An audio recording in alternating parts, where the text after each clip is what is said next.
We're back with another episode of Bold American Pod. We're riding solo today, Rob. Connor's got some stuff going on, and you and I are holding down the fort. And listen, I think we should talk about the elephant in the room. We are recording at 11 p.m. Eastern Standard Time because our coveted producer found himself hanging in the club for a couple days, even though we told him, Rob, you told him, do you need a day? We knew he was doing a big weekend out in Miami, right? So I've been to club space no less than 10 times. Let's say I started going there when I was 21. I went as recently as maybe 18 months ago. It's not a real place. You get sucked in. You might be there for an hour. You might be there for two whole days. You never really know what you're walking into. And so when senior enlisted advisor Jonathan Sands here said he was going to space a couple days ago, I think I texted him. I was like, my man, with all due respect, I've been there before. We can totally punt a day. He said, no. It's all good. I'll leave the club. We'll record, and it'll be gravy. It'll be fucking Gucci. And I was just kind of laughing and smiling yesterday as we were getting updates, because I've been there before, not at this level, but you were laughing and smiling yesterday. A little bit. I can tell you, I was not laughing and smiling. I know. I spam called you as I was sitting in the studio 45 times. I was texting you, wake the fuck up. I was fucking pissed. I was pissed. So we had two parties that were pissed, and I was irritated for sure. You did, Sands. I will tell you in your defense, Rob's like side texting me, and he's like, hey, I've been there. Seriously, kids partying. I've been there. I'm like, I fucking been there too, but I show up for work on Monday morning, man. Right. So I was kind of giving Ryan a little bit of that explanation of that. Then it was like I told the right way. I was like, I should have taken Rob's advice and pushed today. I didn't expect what I was going into to be, you know what I mean? Like, bachelor bachelorette party. We all stayed way too long. And then when I got back, I literally got back at like 1 and was like, you know what? I'll set an alarm for 1:45. I'll be fine. I'll make it. But like literally, it just.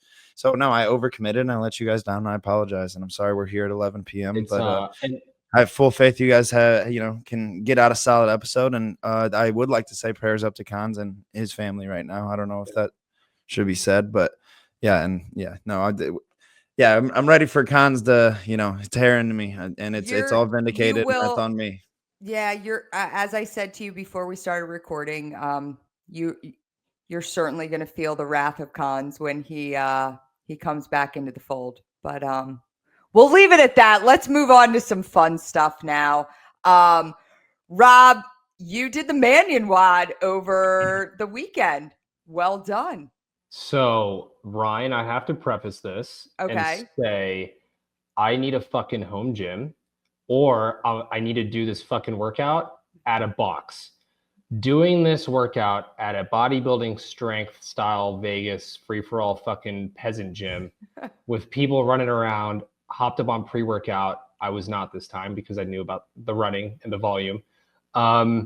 It was a fucking battle because every round I essentially had to hop on a new squat rack or a treadmill. Yeah, and so that factored in. I'm not fucking, complaining about my score of like 43 minutes or whatever, or my time, but that did factor into probably 4 or 5 minutes. Yeah, for sure.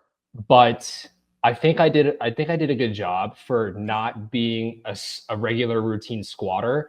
Some of my homies here can attest when we do legs, I'm not even getting close to 135 pounds on the bar, and I'm maxing out at that weight. I won't say what it is, but that's kind of what I'm at.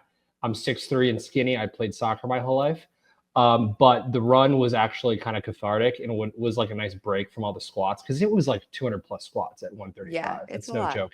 And the last 2 fucking rounds of squats, I'm barely moving. I'm like up, down, up, down. I will admit to that. You got to take breaks. Yeah. But it was an awesome workout, and I feel 2-3 days later I feel fine. So Shout out to you organizing that for all these years. I think it's so fucking dope. I'm gonna do it next year. I'll train a little bit more. But yeah, 43 minutes, 43 seconds, and I'll do it at like a box next time. Awesome. Yeah, I did it. I did it with a group last Saturday, and then my brother's high school had held a Manion WOD, and so it was like hundreds of high school kids, and I just did. I was still kind of recovering from it on Saturday, and then I just took like a 40-pound sandbag. But the last round of squats, like my one thigh started like spasming, and I was like, "Holy shit!" It was tough, but yeah, I mean, we had over 5,000 people registered and participated in and across the country. Amazing. Like 600 or 400 gyms. So it was pretty cool. So thanks for joining on. And maybe next year we can do a little fun competition together. Yeah. We could all do it together somewhere. So or we do it in person. Exactly. And then I had, I posted on my sub account, Old Grad Athletic Club. I had 20 grads reach out and be like, I'm going to do this. And so awesome. It's not huge numbers, but it's, it's more awareness for you guys. And it's a hell of a fucking workout, man. It'll challenge you, but it's, you can do it. It's all in good fun. I saw you were taking some shots of whiskey after. Was it last weekend? I did. Yeah. See, that's how you ease the pain. I love it. Yeah. That's part of recovery. Come on now. Yeah. It's good for the muscles. Yeah. Another thing I wanted to touch on, so, I guess last 72, we'll talk about that. But this past weekend, I was, you guys gave me a bunch of shit when I went up to West Point, and, West Point women's lacrosse came out and they beat Navy in, they gave them a good beating up at West Point. It was a tough game. It was the one you went to. The one I went to. With Theo. And so, Navy women's lacrosse, obviously they still make it into the Patriot League playoffs. But they have an uphill battle. They've got to beat West Point and then beat Loyola, who's the juggernaut in the Patriot League. They haven't beat them since 2018. Then night, they destroy Army. Saw that. Ass beating. But then it's like, then they stay at Loyola and they've got to play Loyola. I went to the game on Saturday. They beat them by 1 in overtime. It was so freaking cool. That's awesome. First time they've won the Patriot League since 2018. So it's been a while. Yeah. And so they're entering into the tournament. They obviously clinched a bid into the tournament with that win for the conference. And my daughter and the rest of the team, they head to North Carolina tomorrow morning. They play Clemson on Friday.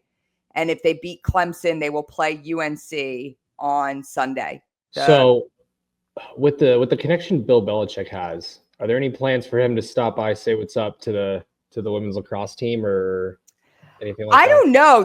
That's kind of interesting. I don't know if he has any connection to the coaches here. But I will say that, his daughter is a lacrosse coach. Oh. So so there's that too. I can't remember where she coaches. She coaches D1. I'm not sure where she's coaching now, but that a whole family of coaches, huh? His two sons coach. And his daughter's a women's lacrosse coach. Yeah. So so I'm sending lots of positive vibes to Navy women's lacrosse. Army did get a bid too. Yep. So they did get a bid, and I got to tell you, they have an easier path, which kind of pisses me off. Who do we play? I can't remember who you guys play, but all I know is that if we beat Clemson on Thursday or on Friday, we play UNC, who is the top rated team. They're number 1. So it's like, and then Army gets this at-large bid, and and Loyola got a bid too, which made sense. But now they have this easier path. So I feel like I don't know. I don't know if I agree with how they put things together. So I don't know enough about the NCAA.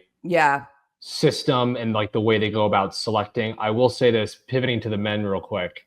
The Army men's lacrosse team has been on a fucking roll this year until that last game we just had, I think, for the quarterfinals of the Patriot League. And we didn't even get a bid. And we were, teetering between number 4 and 6 or 7 in the country. And I don't know enough about it. Until you weren't though, Rob. Is it just the last game? Is that it? It wasn't just the last game. You I guys thought lost a couple games, didn't you?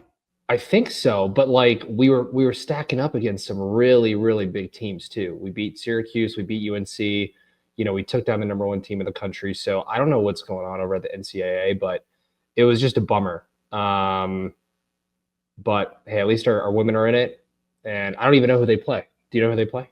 No, I'll have to look up who they play. Yeah. Yeah, tell me who they do play. So, question for you too. Army women's lacrosse, I think, became a D1. It was a D1 program, and then right before COVID, it was brought back.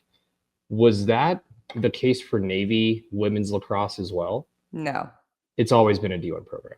Well, not always, but Okay. Since Cindy Timshaw, who's the head coach, who started the program here close to 20 years ago, it's been a D1 program. Gotcha.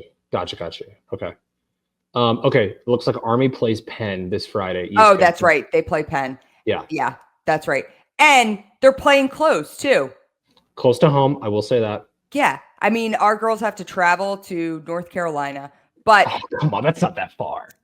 Oh, okay. Well, anyway. Chapel Hill from Annapolis? That's like 4 hours? No. You live in Vegas. It's like 6 or 7 hours. It's not 4 hours. So are they doing old school bus ride down? Yep. Do they fly? Okay. They're bussing down. But so listen, I'm pulling for Navy. I think they most certainly have the talent to win this whole thing. I've watched, they really do. So when they're on. So I think they can pull it out.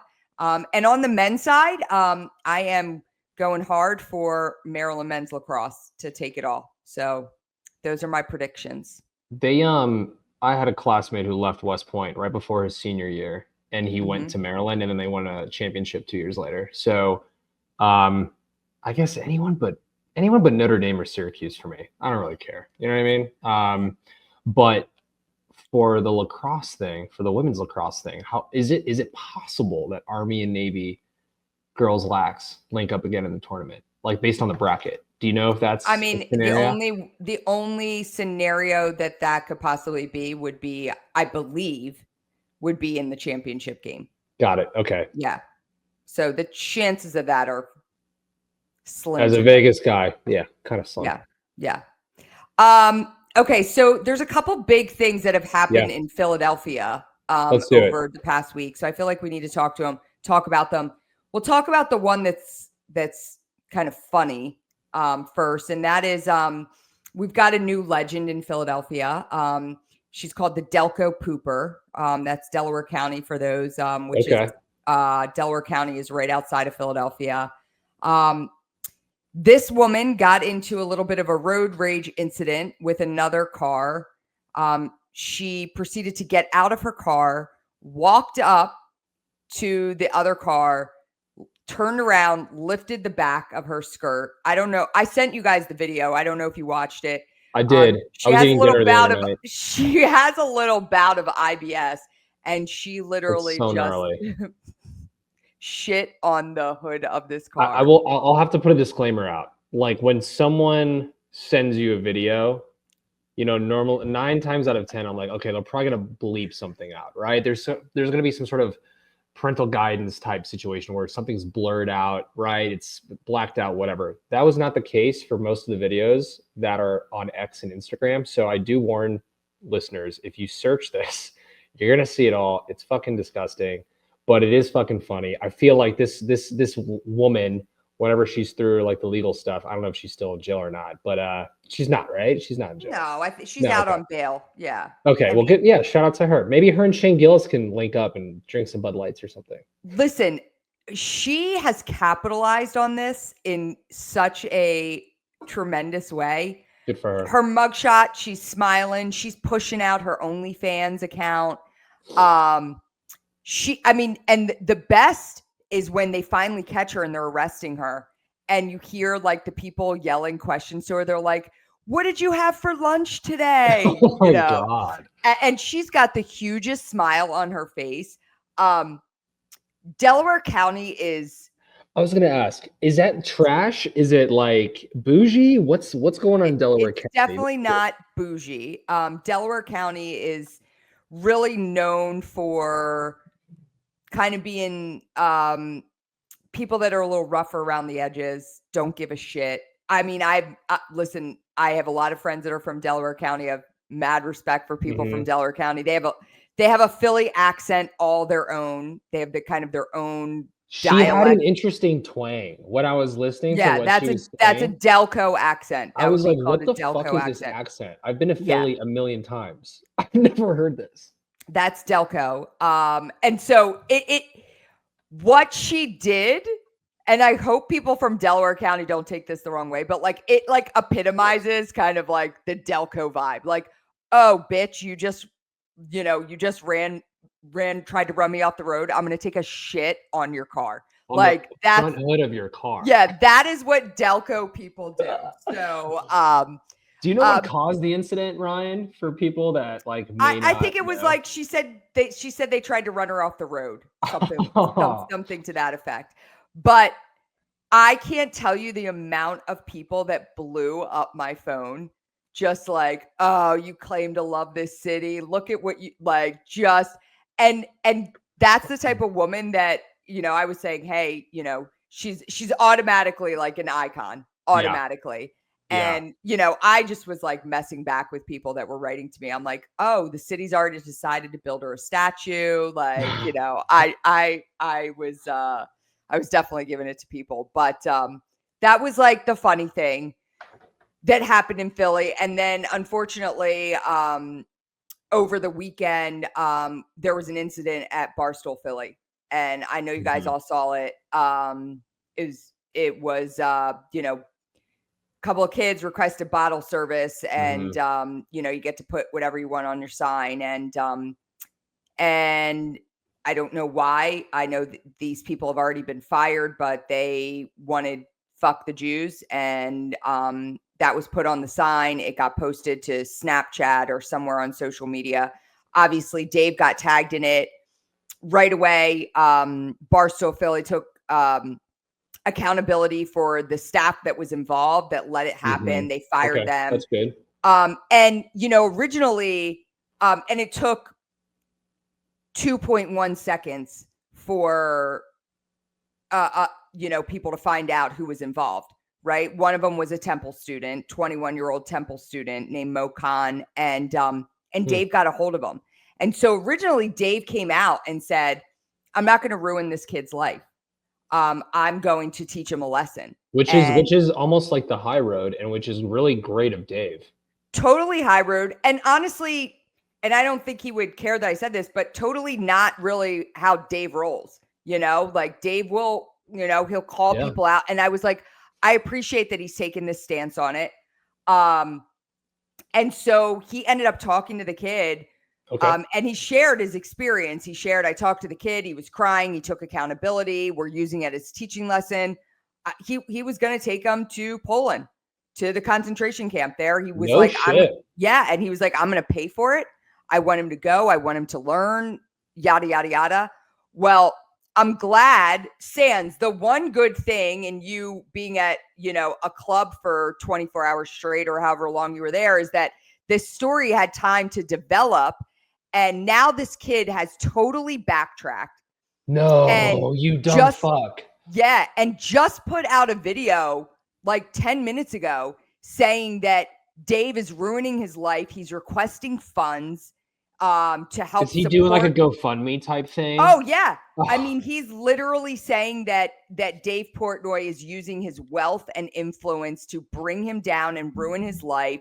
And there's a fun setup for him. And and also important to note, Temple has already suspended him. So you can't. The university did the right thing. Like Temple did 100%. Temple suspended him. He looks like a fuck boy. He looks like a total fuck boy. Yeah, exactly. And so now Dave is doing classic Dave, and he's blowing this kid up, as he should. Because this kid starts talking about, I watched the video right before we recorded. This kid starts talking about cancel culture and how he is not going to be a victim of cancel culture. He lawyered up. Something happened in that 24 hours where when him and Dave spoke, he said something to a family member, a fucking friend, a cousin, who fucking knows, but he got a good lawyer and they're milking him and they're coaching him and media training him to do all this shit. Yeah, 100%. But the fact that I heard him use the word, I will not, like he said, I will not be a victim of cancel culture. I'm like, you've got to be kidding me. He had everything lined up. Especially when you're going against Dave Portnoy, who has been maybe like the number one guy to fight back against cancel culture. Exactly. He could have been canceled over and over. No, Dave has always just spoke his mind and been truthful about what he's like disclosing. And this kid, like you said, he talked to him within the first 24 hours, and then he went to his parents. He lawyered up. He got a whole new perspective, and he's taking crypto donations in his crypto wallet. Like, of course. He said that he claimed that he's a citizen journalist. So he's like, I'm a citizen journalist. I didn't do this. I'm being like, now he's backtracking and saying that it wasn't even him. Yet if you go on his Snapchat, they have screenshots of his Snapchat, and one of them is like at Barstool Philly, and it says, throw a quarter on the floor, find all the Jews.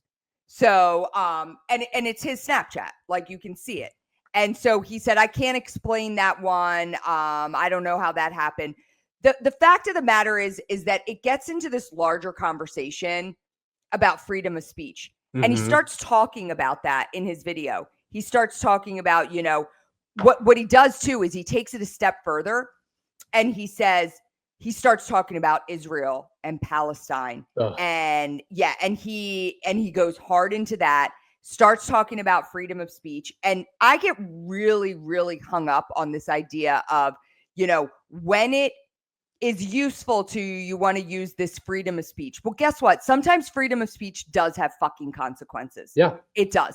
And if you're going to put a sign up that says, fuck the Jews in a club, and you don't think there's going to be consequences for that, like, you're an idiot. I don't know what else to tell you. Yeah, the kid clearly, look, 10, 15 years ago in bottle service days, it was a different landscape. Phones weren't out as much. Nowadays, it's a calculated move. They, whoever the fuck, knew what they were doing. It's not cheap to do that either. So the kid probably got funds from someone else or whatever. And it was a clear intentional statement to Dave Portnoy, his establishment, his venue, his company, his brand. Go fuck yourself, dude. And that's what this kid was doing. And that whole phone call or whatever conversation he had with Portnoy, the kid was lying through his fucking teeth. So I hope Dave does whatever he can to, let me be careful here, to crush the kid, probably, because now it's like they're going at it. And it's going to make for some good social content, but Dave has every right to lean into him, honestly. And here's what I don't understand, when I dig more into this, like, I don't understand how there are people that defend this behavior, mm-hmm. that make excuses for this behavior, mm-hmm. who can somehow twist anti-Semitism into justifiable. Like, mm-hmm. it is beyond comprehension to me. I don't understand it. And that, I think, has been the most discouraging thing about all of this, is that you actually see people justifying this. And I'm not even talking about this kid. This kid's a fucking loser. Yeah. And again, I saw his video. There was clearly a massive behind the scenes, whoever wrote this for him. You can see mm-hmm. that he's reading it, and he's using all the right buzzwords, cancel culture. He's trying to put Dave back in, like San said, I've had conversations with Dave about cancel culture. And I've actually said to Dave, you have somehow managed to escape the cancel culture phenomenon. Like, you have, because you could have been canceled 1,000 times. But the stuff that they tried to cancel Dave for is not the shit that we're talking about here. This is an anti-Semitic, fucking petulant child who now is going to backpedal and try to justify this behavior by under the guise of I'm a citizen journalist and then start talking about, what's happening in the Middle East. I mean, it's beyond.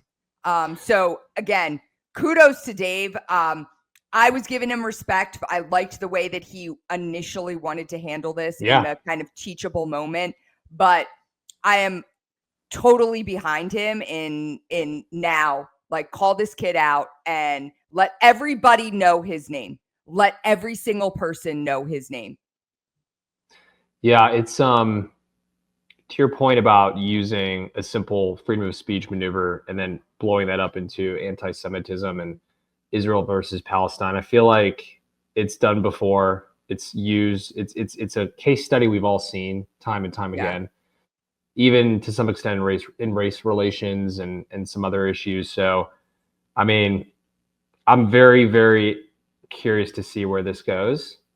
And to see how this kid moves forward, because I feel like the weight and the might of the Portnoy machine can be devastating. And I don't think they're going to have the resources or the funding to sustain that. But Rob, I have to tell you, he also, like, that's some of the rhetoric that he puts in the video, which is bothersome to me, that he is being taken down by Dave Portnoy because of the weight of his machine. And I think that's bullshit. That's bullshit. So I don't want to let that be like, this kid should be taken down if he was in a dive bar that had no name to it. You know what I mean? I'm glad that Dave Portnoy has the weight and the influence to take this kid down.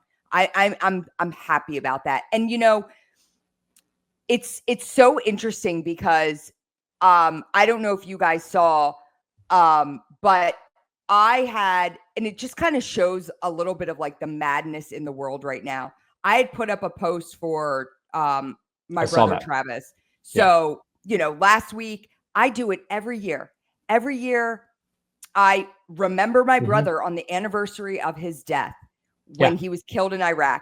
I did a similar post this year and, got nice interaction and engagement and love on Instagram. I have a public Facebook page, which I'm not active on. When I post on Instagram, it automatically posts to my Facebook page. And I started to see, like, on the Facebook icon, like in the last like 24, 36 hours, all these notifications. And I'm like, what's going on? I click on it. There are over, at this point, 15,000 comments on the post that I put up about my brother. I would say 14,900 of them are the nastiest, most vile comments telling him to go to hell, that anything you could possibly think of, people wrote down. I don't know where it got picked up. I don't know where this post ended up getting posted. But it's circulating around certain algos I've never seen so much hate in my life. It's wild. I started getting calls on Facebook audio yesterday, and I didn't put that in the post, but yesterday I started getting calls on Facebook audio, leaving me messages telling me they were going to find me and kill me. So, Ryan, I have to ask, was it, when you look at comments, you can kind of see how someone leans, slants, where they're from. Is there a common denominator to assume that it's foreign Americans? Yeah, no, I think it's mostly foreign actors that are making the comments. Yeah, I was going to say, because that's a very targeted strategic move. Yeah. Obviously, clearly, that's fucking crazy, man. Yeah. I'm sorry you're having to go through that right now, because that's crazy. Yeah, and has Meta even reached out to you at all? They did. Yeah. Got it. Okay. And you know what? They did after I made my post today, because I wasn't going to do anything. And I was just like, but then what started happening is my whole Facebook, anything I was posting, like I posted a video today about a podcast guest from The Resilient Life, Charlotte North, a lacrosse player. Yeah. And they were writing stuff about Travis on there. And anything I've been posting now, like they've taken over my public Facebook page. And I'm like, what is going on? And I wasn't going to address it. And then I was like, you know what? This is bullshit. This is such bullshit. Fixed. Yeah. Yeah. I've seen that stuff before. I've been working in social media for a while. I've seen that when I started publishing about pro-Ukraine stuff, when Ukraine was invaded by Russia in February 2022, I put up a couple things supporting the Ukrainian army, and I had Russian bots take over Drongolgrad for about 2 months, and it was similar to your situation, where Instagram was then shut down in Russia by Meta. It doesn't exist, or it's frozen. So then Russian bots started targeting me from African locations and Asian locations. And for about 2 fucking months, because I posted some pro-Ukrainian shit and I had some friends fighting against the Russian forces and Russian separatists, and I was, just putting out satire, but also, updates from the fucking war that I was getting in real time, Russian bots literally assaulted my comments on Twitter, Instagram, and Facebook. And I had a similar situation, and there was nothing I could do about it. Yeah. I got a message today from someone who has a very, very large following and is in the, it's a military page and with a super large following. And he wrote, see what's going on. It's disgusting. No one deserves that bullshit. Unfortunately, there are massive Iranian bot farms, along with a lot of other adversarial entities that use these bot farms to drive engagement because of the situation in Gaza and every other location that's tumultuous out there. I see it happening a lot. Sorry it happened to you. So, again, and I posted it, and I specifically said when I posted some of the comments, like, I'm not looking for your sympathies. Like, I'm not like, it's not like dagger in my heart. When I first started seeing it, I was like, wait, what's going on? And then I realized, like, okay, these are like bots that is happening. But I just think it's wild that you're going to target like the sister of a fallen Marine to post this like propaganda. It was just beyond me. It was crazy. So it shows you just how entrenched and deep social media is these days. Remember in 2014, the Arab Spring started because of Twitter. Tweets took down everyone from the Tunisian government, almost took over the Egyptian government, or it did, Gaddafi to some extent, and it swept over the Middle East because populations were able to get news in real time in a certain slant about who was in charge of their regimes. And it's even cascaded 10 years later, 11 years later, onto the sister of a fallen service member's fucking Facebook. And it's like, these situations are targeted and they're clear, and it's not going to go away. That's so crazy to happen to that post. And that post, especially after, all this time.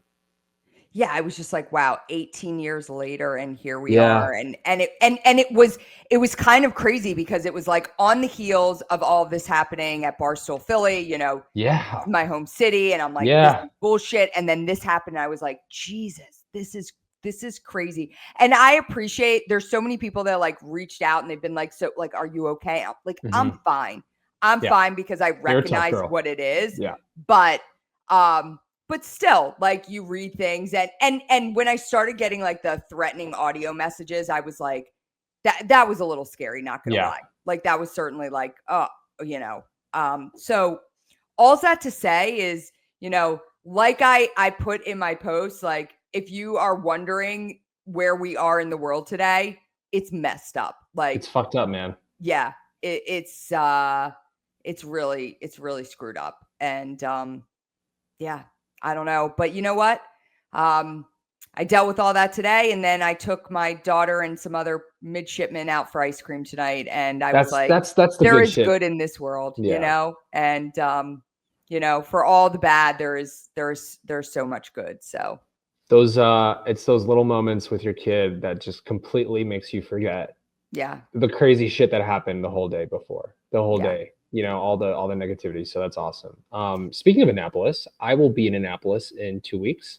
I'll hit you up offline. I have a content shoot that I'll be doing with a famous motorsports athlete who lives close to Annapolis. I'm pretty sure I know who that is. We'll talk later. We'll talk later, but this is the first time I'll be in Annapolis in like 9 fucking years. And so Do I do a spirit mission? Do I fuck around? Do I pull any pranks? Do I even have time for that? I don't know. But I'm at a Hilton in Annapolis during a certain couple days.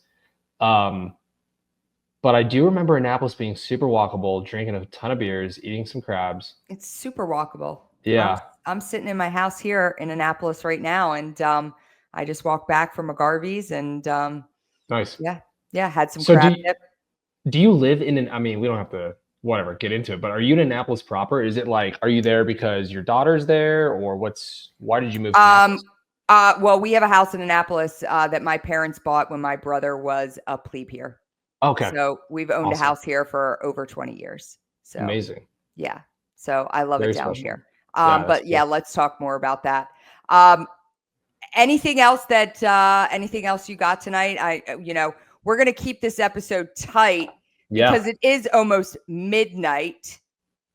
I kind of ride with this time on my end to record, actually. Like it's actually perfect. And listen, we got to keep it tight because we get to hang up and get off, but Sans gets to, edit and get all the shit out tomorrow morning since he partied in the club for. Just put on a good techno mix, put on a 6-hour techno mix, Sans, pretend you're back at Club Space, fucking rock and roll, edit it, chop it up, and let's go. Yeah, I'm gonna go put a sprout on my shirt and then just start grooving, and I'll be good to go. We'll be ready to roll. He took a nap today, so he's good. As soon as I got home, I was like, all right, my body's still. I'm probably running like 80%. Like right now, but we're gonna get. I thought you'd be at like 30 or 40. We took that last day. Obviously after sleeping all day, but even that last day was just everyone recover, go lay down in your beds, and it was also Formula One weekend. So you guys picked a wild weekend to be in Miami. Bachelorette, F1 race week. Yeah, it was. Ryan, awesome. I was gonna ask you about this. I'm 35 now.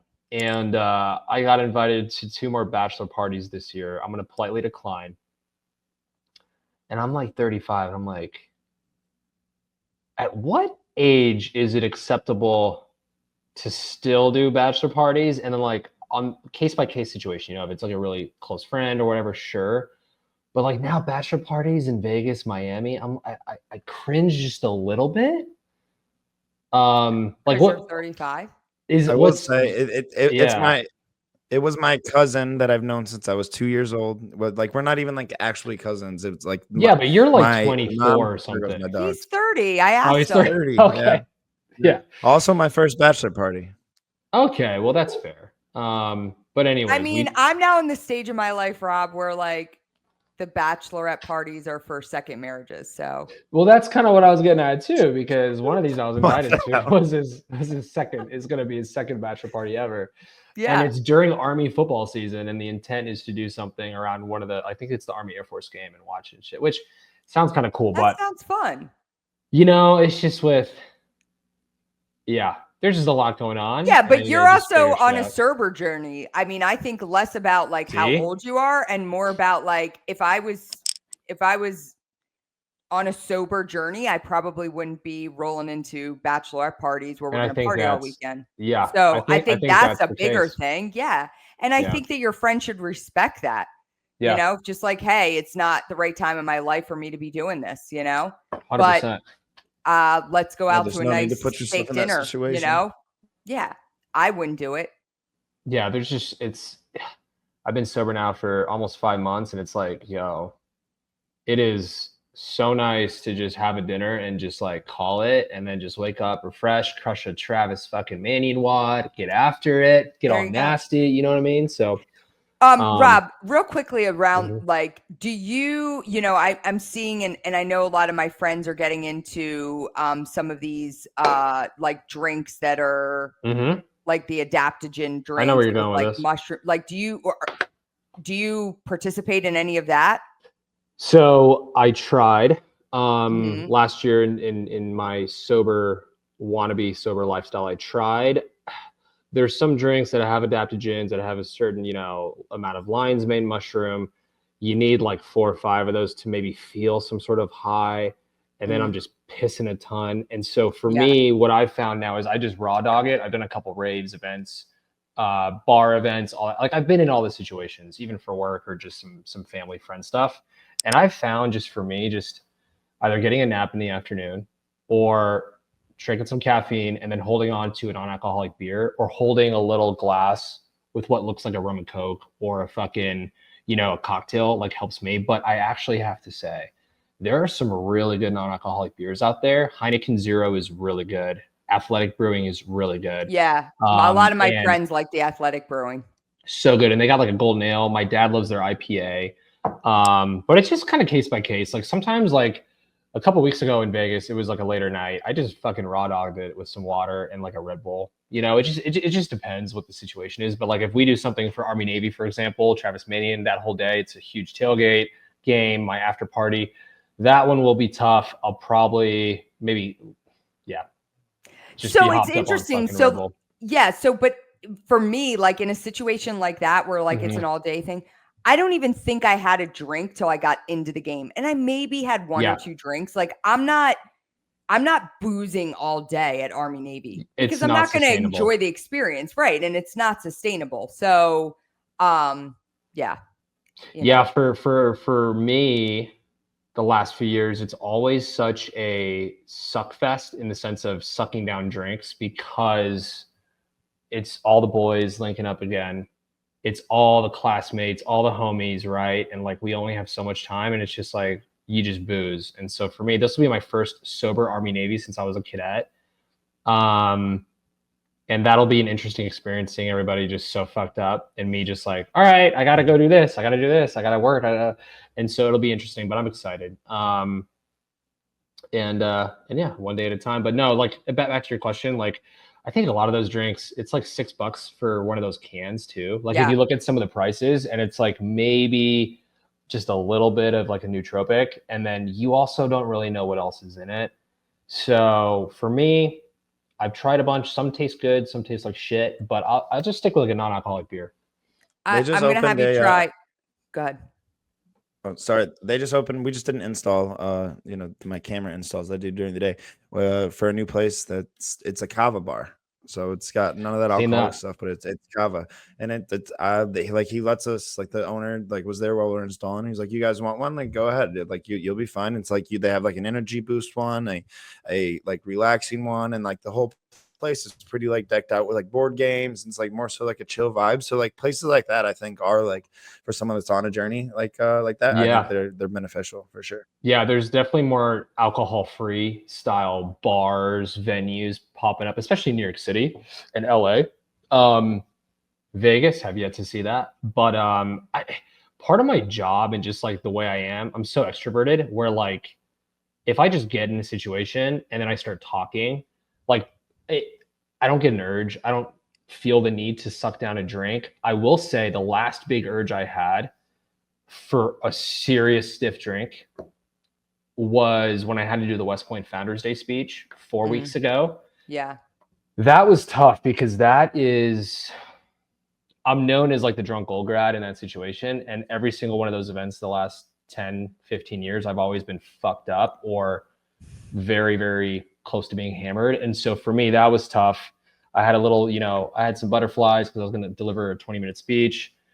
All my friends were drinking, and that was the first situation where I had to pull aside one of my boys, Mike, shout out to Mike. And I was like, dude, I legit need to step outside and get some air because I really wanted tequila. He's like, dude, don't. And I was like, and so that was like the last real urge I had. And then after I got through those like 1 or 2 minutes, I kind of just found a Red Bull, had a couple sips, and then kind of just, I was good. But that was the last real time where I needed something. And luckily I had a good support friend a good friend to support me and kind of help me push through. But besides that, everything, I'm just so busy, kid, work, new job, doing this, drunk old grad. So it's nice. Like, as long as I have a routine and I have responsibility and I have work and I have like a routine schedule, like that helps me stay disciplined and not kind of have to think about, oh no, I have to have a drink. But yeah. Well, good for you. We're proud of you. So appreciate that. Yeah. Appreciate that. All right. Well, I'm starting to swallow down yawns because it's midnight. So Sans, you get to work and edit this shit. So it's out tomorrow, and we'll be back next week. We'll be back next week, hopefully with Connor. Shout out to to you, Ryan, for pulling an all-nighter here.